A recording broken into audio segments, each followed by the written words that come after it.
जय Hind everyone. CDS 1 2025 और एफकेट 1 2025 की फॉर्म फिलिंग अब कंप्लीट हो चुकी है और अधिकतर स्टूडेंट्स के मन में अब ये सवाल उठता है कि सर तैयारी कैसे शुरू की जाए, जिसमें काफी स्टूडेंट्स का बेसिक डाउट आता है कि which all are the important books for AFCAT as well as for CDS examination. यहीं पर स्टूडेंट्स के मन में सवाल आता है कि सर क्या एनसीईआरटीज अब हमें पढ़नी चाहिए और कौन सी एनसीईआरटीज इंपॉर्टेंट है, कौन कौन सी ऐसी बुक्स हैं जो स्पेसिफिकली अब हम पढ़ सकते हैं। So first and foremost, preparation शुरू करने से पहले आप लोगों के कुछ बेसिक डाउट्स मैं आज इस सेशन में रिजॉल्व कर दूंगा।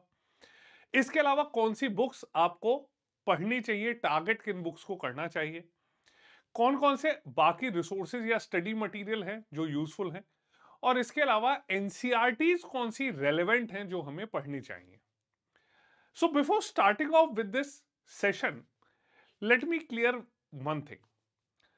Before starting off with the preparation, first of all, you must assemble at least last 5 years of previous year questions.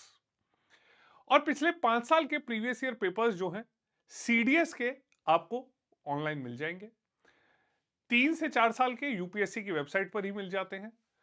सो आपको सिर्फ 5 साल के पेपर अरेंज करने for CDS exam. More over, for any exam like AFCAT, previous year papers जहां पर available नहीं है वहां पर आपको मॉक पेपर्स मिल जाएंगे, ठीक है, on similar pattern. Okay, do arrange them and start your practice. Previous year papers हो चाहे मॉक पेपर्स हो, वो आपको सबसे अच्छा एक तरीका देते हैं पूरे सिलेबस को जल्दी से जल्दी कंप्लीट करने का और रिवाइज करने का। इसी के साथ साथ आपका जो एग्जाम क्लियर होगा वो सिर्फ थियरी कंप्लीशन से नहीं होगा। जितने आप मेजॉरिटी ऑफ क्वेश्चंस प्रैक्टिस करेंगे, या सीधी भाषा में अगर बोला जाए, जितने अच्छे से आपको पता होगा कि किस प्रकार के क्वेश्चन एग्जाम में पूछे जा सकते हैं, आप आराम से एग्जाम क्लियर कर सकते हैं। तो चलिए शुरुआत करते हैं और देखते हैं कि कौन कौन से यहां पर बुक्स रेलेवेंट हैं, कौन कौन से इंपॉर्टेंट एरियाज हैं जिनके ऊपर कंसंट्रेट करना चाहिए। Okay, before starting of with this, let me tell you that on this YouTube channel we are already running a preparation series for upcoming FCAT examination और shortly CDS के लिए भी कुछ important sessions हम start कर देंगे। इस week कुछ ऐसी engagements होने की वजह से sessions regular नहीं हो पाए हैं, but by this weekend we will have regular sessions, so don't bother yourself। इसके अलावा एफकेट के लिए ऑलरेडी एक प्लेलिस्ट तैयार कर दी गई है, आप उस प्लेलिस्ट को देख सकते हैं जहां पर आपको सभी रेलेवेंट टॉपिक्स और प्रैक्टिस सेशंस मिल जाएंगे। सो please do go through them. And if you are watching this video on our channel for the very first time, please do subscribe to this channel and do not forget to press the bell icon so that you get all the updates timely. Okay? अब सबसे पहले शुरुआत करते हैं और ये देखते हैं कि एफकेट एग्जाम के लिए कौन कौन सी बुक्स इंपॉर्टेंट है। सबसे पहले अगर एफकेट के लिए इंपॉर्टेंट मैं आपको सब्जेक्ट्स बताऊं, okay, so for AFCAT examination reasoning, okay, English, maths are very important. Okay, इसके साथ साथ जो जीके का आपका टॉपिक है वहां पर स्टैटिक जीके आप लोगों के एग्जाम में ज्यादा पूछी जाती है। So instead of running behind history, polity, geography, economy, current affairs in general, okay, you must prepare keeping in mind static GK, okay। और एफकेट में जो जीके के क्वेश्चंस पूछे जाते हैं, दे आर मोर और लेस वन लाइनर्स, ओके। तो statement based या कंसेप्ट बेस्ड क्वेश्चंस कम आते हैं और रोट लर्निंग, रटने वाले सवाल ज्यादा आते हैं, ठीक है। ध्यान रखिएगा कि एफकेट एग्जाम में जीके, करंट अफेयर्स काफी कम पूछे जाते हैं, साइंस के टॉपिक्स काफी कम पूछे जाते हैं। क्लियर? तो यहां पर स्टैटिक जीके के क्वेश्चंस, इसके अलावा हिस्ट्री, पॉलिटी, ज्योग्राफी, यहां से in total around 10 to 15 questions, total 25 questions are asked from GK. Okay, तो जीके के 25 क्वेश्चंस, उसके अलावा मैथ्स के 20 questions, 30 from English and 25 from reasoning. तो ये एक फेयर ब्रेकअप रहता है। ओके, अब यहां पर अगर हम लोग देखते हैं कि कौन कौन सी बुक्स इंपॉर्टेंट है, तो सबसे पहले स्टार्ट करते हैं मैथ्स से, या फिर जिसे हम लोग एक बेसिक एप्टीट्यूड देखते हैं। ओके, अब एफकेट के पेपर में बेसिक एरिथमेटिक, बेसिक अलजेब्रा के क्वेश्चंस काफी ज्यादा पूछे जाते हैं और बहुत ज्यादा अगर हम लोग देखें तो क्वेश्चंस जैसे सीडीएस का पैटर्न रहता है उस तरीके के क्वेश्चंस नहीं आते। ओके, तो यहां पर अगर इन जनरल कॉम्पिटिटिव एग्जाम्स के लिए मैथ्स की बात की जाए, okay, so any book like R S Agrawal is best suited. Okay, ज्यादा से ज्यादा प्रैक्टिस कीजिए। ओके, और जो रेलेवेंट टॉपिक्स हैं उन्हें प्रिपेयर कीजिए। रेलेवेंट टॉपिक्स के लिए ऑलरेडी हम लोग एक वीडियो बना चुके हैं, so you may go through that video and you can find out which all are the relevant topics. Okay, so R S Agrawal आपके लिए अच्छी बुक रहेगी। ओके, उसे रेफर कर लीजिए and practice as much as you can. Okay, अब इसके बाद अगला यहां पर आता है कि sir English. Okay, now for English you can refer to any book, okay, like SP Bakshi. Okay, SP Bakshi के अलावा आप RS अग्रवाल ऑब्जेक्टिव इंग्लिश भी देख सकते हैं और you can also see Lucent objective English. Okay, ये तीनों बुक्स अच्छी हैं। अगर आपको लगता है कि थोड़े से कंसेप्ट क्लैरिटी ग्रामर के आपको फाउंडेशन बिल्डअप करनी है, so you can go through rain and Martin.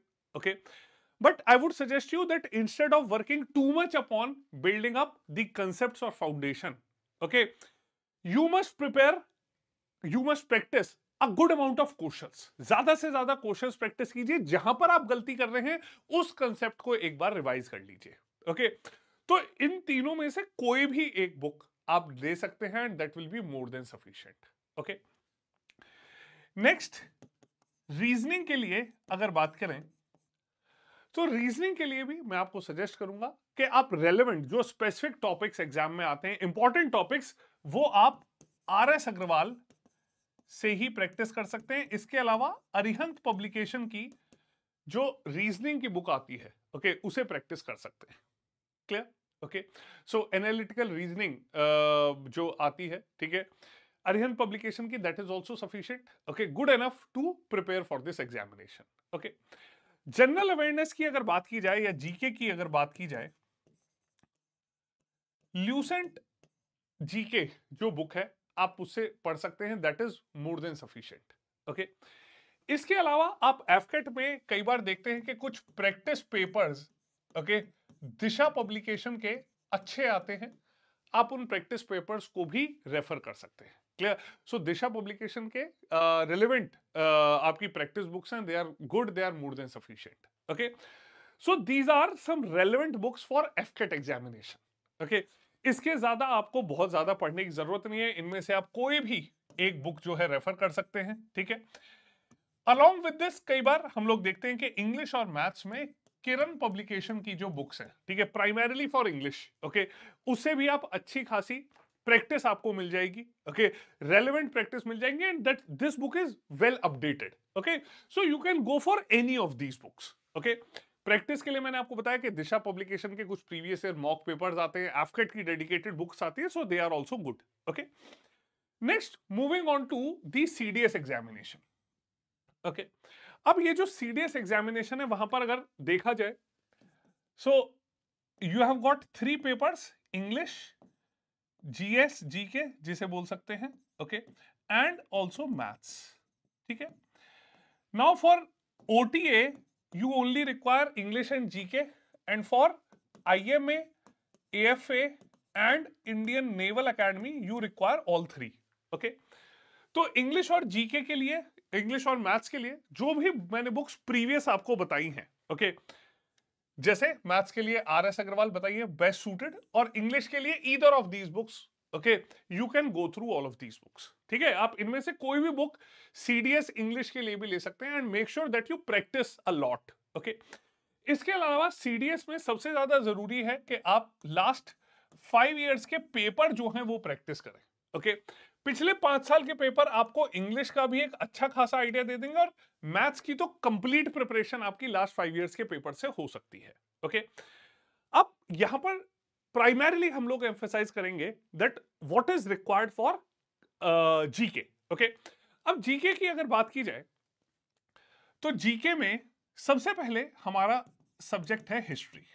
Okay, तो ध्यान रखिएगा, इंडियन हिस्ट्री, इंडियन पॉलिटी और ज्योग्राफी। इन तीनों सब्जेक्ट से आपको अराउंड 60 क्वेश्चंस आते हैं। सो हिस्ट्री, पॉलिटी और ज्योग्राफी को अच्छे से प्रिपेयर करें। Then move on to science.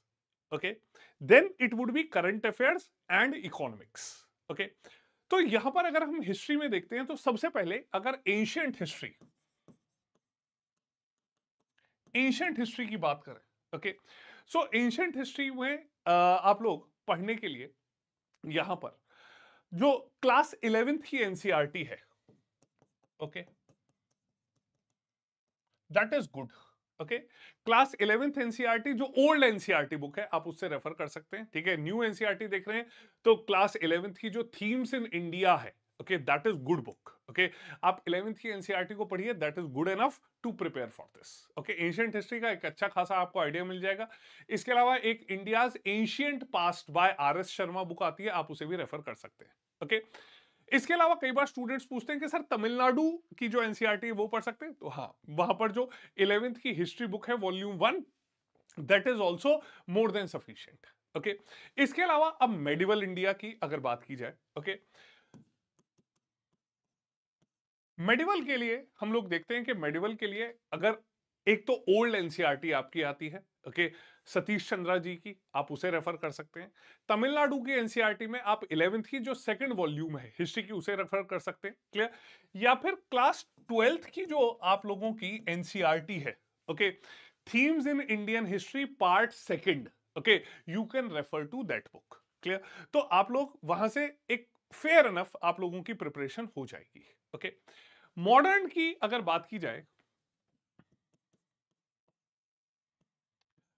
Modern history के लिए सो यहां पर मेरे हिसाब से आपको बहुत ज्यादा जो कोई बुक है एनसीईआरटीज उनकी तरफ जाने की जरूरत नहीं। या तो आप जो themes in Indian history part third है, ओके, क्लास 12th का, या तो उसे रेफर कर सकते हैं। But personally I would suggest spectrum. Okay, spectrum जो बुक है वो मॉडर्न हिस्ट्री के लिए काफी अच्छी है। Okay, that is good enough to prepare for the modern history. Okay, इसके साथ साथ अगली जो बुक आती है पॉलिटी के लिए। अब पॉलिटी के लिए अगर बात की जाए, पॉलिटी के लिए अलग अलग बुक्स या एनसीईआरटी से अच्छा है कि आप एम लक्ष्मीकांत जो बुक है वहां से जो इंपॉर्टेंट टॉपिक्स हैं जहां से एग्जाम में क्वेश्चन पूछे जा रहे हैं आप उन्हें रेफर कर लीजिए। Okay, do not run for any other NCERT और एनीथिंग। पॉलिटी के लिए M Laxmikanth is more than sufficient. Okay, do not go for any other book, even the NCERTs can be avoided and you can go through M Laxmikanth. Okay, अब यहां पर students के मन में सवाल उठता है कि सर वर्ल्ड हिस्ट्री को प्रिपेयर करें या ना करें। Okay, so by and large अगर वर्ल्ड हिस्ट्री की बात की जाए, वर्ल्ड हिस्ट्री से बहुत ज्यादा क्वेश्चन नहीं आ रहे, हार्डली 1 और 2 क्वेश्चन, और वो भी बहुत जेनरिक नेचर के हैं, clear. So in this time you do not require, okay, it is not advised to go for world history part. ठीक है, आप प्राइमरीली एंशिएंट, मेडिवल और मॉडर्न के जो पोर्शंस हैं उन्हें कवर कर लीजिए। ओके, अब इसके अलावा अगर ज्योग्राफी की बात की जाए तो ज्योग्राफी के लिए class 11th, class 12th NCERT, इसके अलावा जीसी लियोंग बुक जो है, ओके, बहुत बेसिक। यहां पर आप लोगों को जो एक प्रकार से फिजिकल ज्योग्राफी की बात की जाए, वर्ल्ड ज्योग्राफी की बात की जाए, वो वहां से आप लोगों की प्रिपेयर हो जाएगी। ठीक है, तो आप लोग सिर्फ यहां पर क्लास 11 12th की एनसीईआरटीज कवर कर लीजिए, और उसके अलावा अगर जीसी लियोंग बुक से पढ़ना चाहते हैं तो दैट इज ऑल्सो गुड। ठीक है, तो ये आप लोगों के लिए सफिशियंट रहेगा। इसके साथ साथ एटलस, क्योंकि आजकल काफी ऐसे क्वेश्चंस हैं जो मैप बेस्ड क्वेश्चंस पूछे जा रहे हैं। ठीक, कई बार स्टूडेंट्स पूछते हैं कि sir Indian geography bye Majid Hussain जो बुक है क्या वो पढ़ सकते हैं। ठीक है, आप पढ़ना चाहें आप उसे पढ़ सकते हैं, बट जरूरत नहीं पड़ेगी आपको। ठीक है, these books are more than sufficient for you to prepare for this. Okay, next, economics. Okay, economics, अब यहां पर अगर हम लोग इकोनॉमिक्स में देखते हैं तो इकोनॉमिक्स के क्वेश्चंस ऐसे रहे हैं जो आप लोगों के एग्जाम में एक कॉम्बिनेशन बेस्ड है। जैसे उसमें कुछ कंसेप्चुअल क्वेश्चंस भी हैं और कंसेप्ट के साथ साथ कुछ क्वेश्चंस ऐसे भी हैं जो करंट अफेयर्स या करंट इवेंट्स हैं उनसे जुड़े हुए हैं, क्लियर। ऐसी सिचुएशन में इकोनॉमिक्स की जब आप तैयारी कर रहे हैं तो सिर्फ जो मैक्रो इकोनॉमिक्स के टॉपिक्स हैं, ठीक है। सो क्लास 12th के जो मैक्रो इकोनॉमिक्स के टॉपिक्स हैं आप पहले उन पर एम्फेसाइज करें। Okay, so basically class 12th macro economics के जो कंसेप्ट हैं वो पढ़ें, ठीक है। इसके अलावा क्लास 11th का जो इकोनॉमिक डेवलपमेंट है, ठीक, उस टॉपिक को आप कवर कर ले, that is more than sufficient. Okay, इसके साथ साथ जो रीसेंट एडवांसमेंट्स हुए हैं, बजट में क्या चीजें आई हैं, रिसेंटली नीति आयोग की कोई रिपोर्ट आई है, उसके ऊपर जरूर ध्यान दें, क्योंकि आपके इकोनॉमी में जो क्वेश्चंस पूछे जा रहे हैं they are combination of concept plus more of current events. Okay, तो ये चीजें आपको एम्फेसाइज करनी है। इसके अलावा कई बार स्टूडेंट्स पूछते हैं कि सर करंट अफेयर्स के लिए क्या पढ़े। अब देखिए, करंट अफेयर्स के लिए तो बेसिकली हम लोग अपने YouTube चैनल पर भी आपके एग्जाम से पहले करंट अफेयर्स का एक कंप्लीट सीरीज चलाएंगे, wherein Aakash Raddev sir will be covering majority of topics. तो एग्जाम ओरिएंटेड रेलेवेंट डेटा वहां कवर हो जाएगा, उसके साथ साथ कुछ और इंपॉर्टेंट टॉपिक्स मैं कवर करूंगा। ओके, बट करंट अफेयर्स में अगर आप बेसिकली कोई बुक पूछना चाहते हैं, सो प्रतियोगिता दर्पण जो एक मैगजीन आती है, दैट इज गुड। क्लियर? तो ये जो प्रतियोगिता दर्पण मैगजीन है ये आपकी सफिशिएंट है। ओके, आप प्रतियोगिता दर्पण को कवर कीजिए। इसके जो मंथली यहां पर आपके जो मंथली बुक्स आती है they are very good. Clear?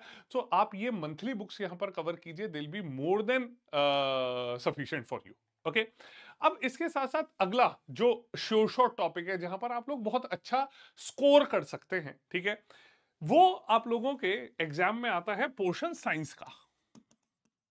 Okay, तो साइंस के लिए वैसे तो कई बार आप लोग देखते हैं कि साइंस में जो क्वेश्चंस पूछे जा रहे हैं फिजिक्स, केमिस्ट्री, बायोलॉजी, उसका क्वेश्चंस पूछे गए। इसके अलावा कई बार करंट इवेंट्स में साइंस एंड टेक्नोलॉजी भी पूछी जा रही है। ओके, तो यहां पर आप लोग देख सकते हैं कि जो ये टॉपिक्स आप लोगों के एग्जाम में पूछे गए हैं वहां पर मेजरली आप क्लास 8th 9th 10th ये 3 एनसीईआरटीज बहुत जरूरी है। क्लियर?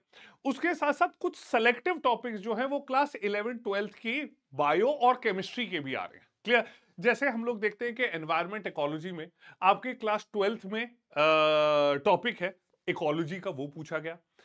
इसी के अलावा आपकी केमिस्ट्री में हम लोग देखते हैं कि एनवायरमेंटल केमिस्ट्री से रिलेटेड क्वेश्चंस आ रहे हैं क्लास 11th की बुक के। ठीक है, क्लास 12th में केमिस्ट्री इन एवरीडे लाइफ जो है उसके क्वेश्चंस पूछे गए हैं, और 11th की जो एनसीईआरटी है वहां पर नेचुरल हैजार्ड्स और डिजास्टर मैनेजमेंट के भी क्वेश्चंस पूछे गए हैं।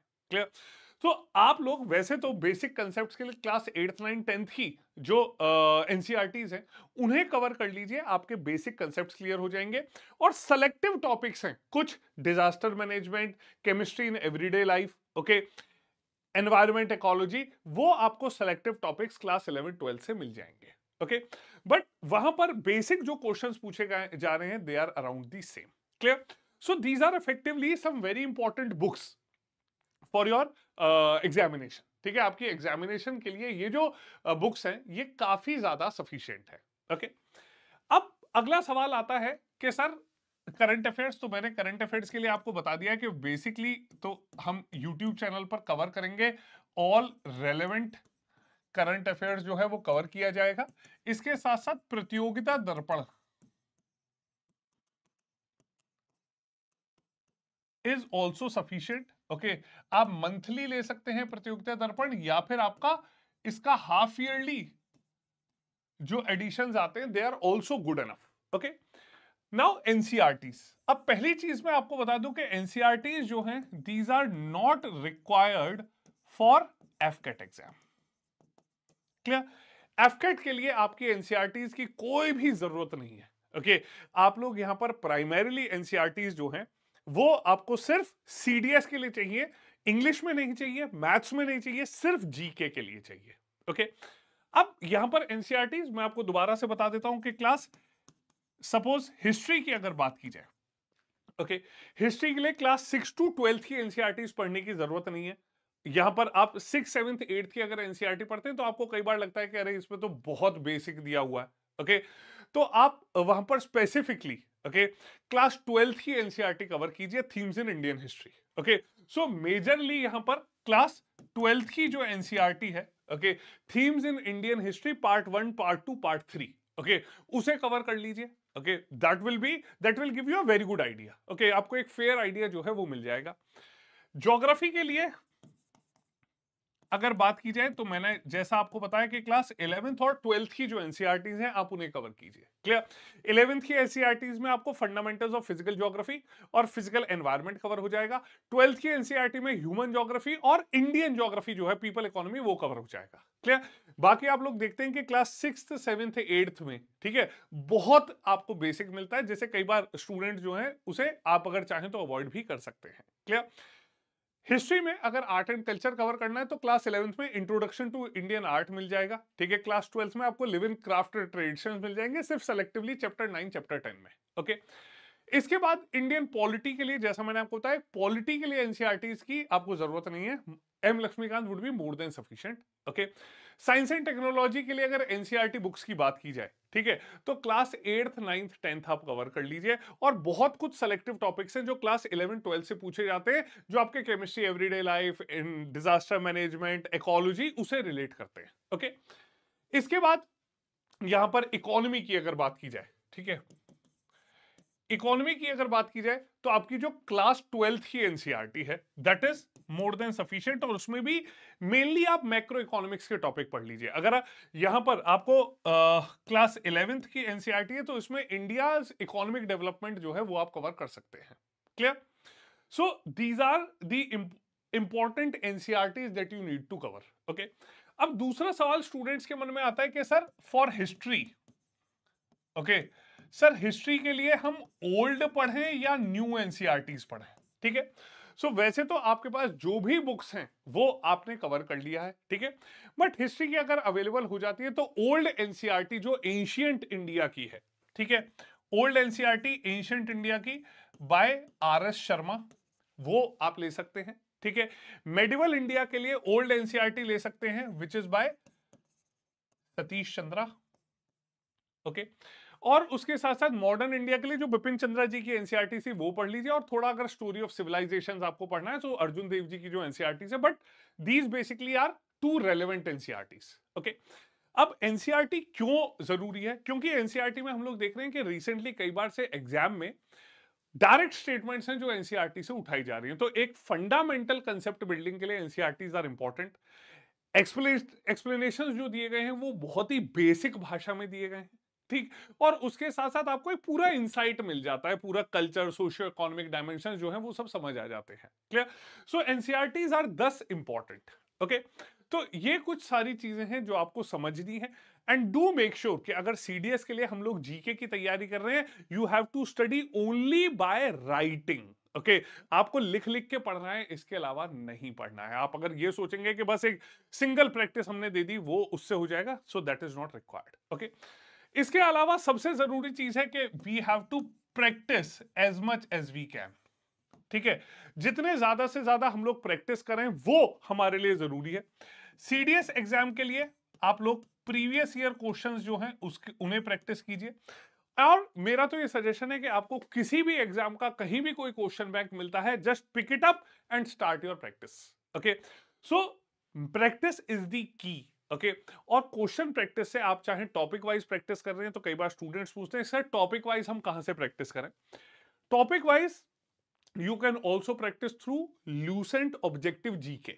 ओके, उससे बात बन जाएगी आपकी ऑब्जेक्टिव जीके जो बुक है क्वेश्चंस वाली। इसके अलावा subject wise, topic wise questions आपको एक घटना चक्र एक बुक आती है उसमें से भी मिल जाएंगे। Clear? So whichever book is suitable for you, you can pick it up and you can start your practice as much as you can, so that you get a very good idea about the different types of questions which are being asked. Okay, अब students एक और सवाल पूछते हैं कि sir Lucent जो market में book आती है या पाथफाइंडर जो सीडीएस की बुक आती है, क्या उसे पढ़ के जीके कवर हो जाएगी सीडीएस की? So very clear answer from my side is no. Okay, CDS के लिए अगर आप टोटल सिर्फ ल्यूसेंट या पाथफाइंडर पर डिपेंडेंट हैं, then you will not be able to clear the examination. You require a good amount of conceptual clarity before encountering the questions of GK in CDS exam. AFCAT में हो जाएगा, one liner questions जो हैं वो हो जाएंगे आपके, but CDS में नहीं हो पाएंगे। So you have to be very well versed okay, about the concepts. Okay, इसके अलावा सीडीएस में हम सेम इंग्लिश और मैथ्स में R S Agarwal objective English, SP Bakshi, ये सभी बुक्स का इस्तेमाल कर सकते हैं respectively, and which will help us prepare for both CDS as well as AFCAT examination. Clear? So I hope आप सभी को एक बेसिक आइडिया मिल गया होगा कि किस प्रकार की कौन सी बुक्स हमारे लिए इंपॉर्टेंट है for preparing for AFCAT as well as for CDS examination.